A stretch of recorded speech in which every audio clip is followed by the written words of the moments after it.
I took my first antidepressant when I was a teenager. I can remember it really clearly. I was standing outside a shopping centre and I swallowed this little white pill and I immediately felt this sense of relief. It felt to me like a kind of chemical kiss. That morning I'd gone to the doctor and I'd said to the doctor that I had this feeling, I'd had this feeling for quite a long time, like pain was kind of leaking out of me. And the doctor told me a story. He said there's a chemical called serotonin in people's brains that some people are just naturally lacking, and serotonin is what makes you feel good. So clearly you have low levels of serotonin in your brain naturally, and we're going to give you these drugs and you're going to start to feel better.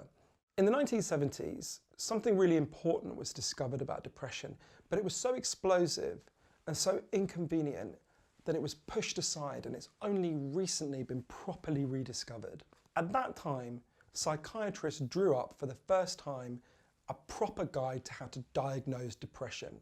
They gave a list of 10 symptoms and they said to psychiatrists, if your patients are showing 6 of these symptoms for more than a couple of weeks, you should diagnose them as depressed. And a short while later, doctors started to come back to the people who'd written these guidelines with an embarrassing problem.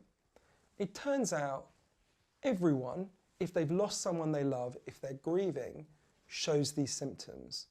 So what these doctors said is, are we meant to just diagnose all grieving people as mentally ill? So the psychiatric body went away and decided to add a loophole to the symptoms of depression. What they said is, if you've lost someone you love in the past year, none of these symptoms should be seen as a sign of depression. They're just natural. They're a response to something that's happened in your life. You shouldn't be diagnosed as depressed. Well, hang on a minute. What we're saying is there's one situation in life, just one, where showing all these symptoms, where being depressed is natural and legitimate, and yet in every other situation in life, it's a brain disease. What about if you lose your job?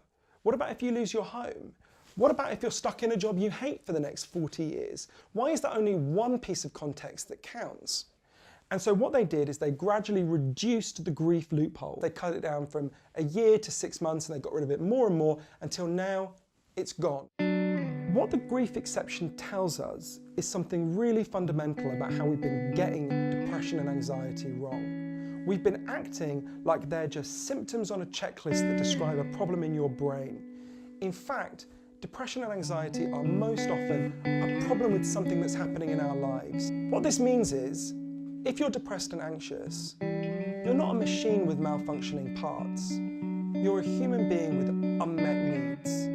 To find out more about what really causes depression and anxiety and how to solve them, read Lost Connections by Johann Hari.